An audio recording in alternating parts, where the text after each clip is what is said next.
Қайырлы күн қыздар. Бүгін мінекей көріп тұрғандарыңыздай осы комбинезон бойынша толық подробно мастер-классты бастайтын боламыз.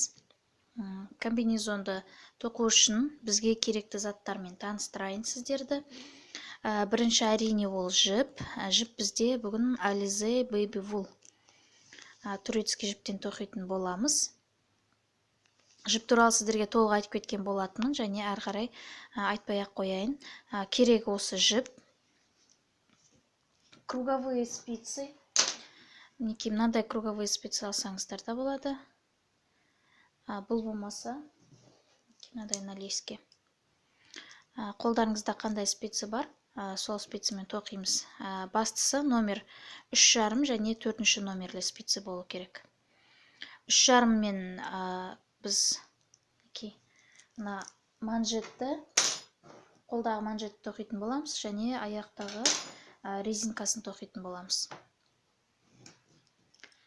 Одан кейін тағы да керекті заттар, қосымша бір спицы, кез келген, ол булавка болуы мүмкін, болмаса арнайы жаңағы жіпті алып қоятын қосымша спицы болуы мүмкін, болмаса мінекей осындай чулочный спицы.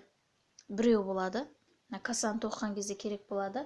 Одан кейін крючок немесе ине, мына жерлер тіккенге керек болады, және капюшон тіккенге керек болады. Сантиметровый лента, қанша сантиметр тоқығанымызды біліп отыру үшін, және маркерлер. Маркерлермен белгілеп отыратын боламыз. Пуговицы. Пуговицы сіздер енді түймелерді әркім өзінің талғамына қарай, тоқыған комбинезон түсіне қарай өздеріңіз таңдайтын боласыздар.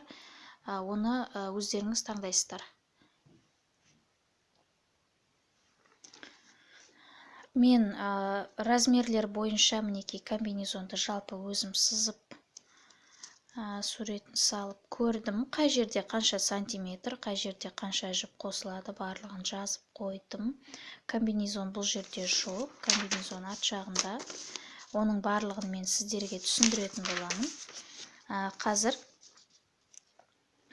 бұлай көрсетейін. Скриншот жасап алсаңыздар болады осы суретті.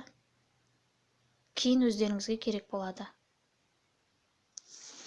Және бізде қыздар әрқайсымыз әртүрлі размер тоқимыз ғой. Мен қазір 3 ай мен 12 ай, яғни жаңадан туылған сәбилермен 1 жасқа дейінгі аралықтағы балаларға тоқитын боламыз. Мінекей, бұл стандартына размерна сетка. Скриншот жасап алсаңыздар болады. Егер қастарыңызда балаларыңыз болса, онда со балаларыңызды өлшеп отырып тоқсаңыздар да болады. Оны енді өздеріңіз білесіздер. Енді алдымызда жаз ғой, жазда комбинезон кимейді балаларымыз. Күзге қарай келеді, сондықтан күзге қарай балаңыз жасы неше жаста болады, соған қарай, айына қарай есептеп тоқитын боласыздар. Қасыңызда балаларыңыз болмаса, уайымдамаңыздар, мінекей осы размерная сетка бойынша тоқи беретін боламыз.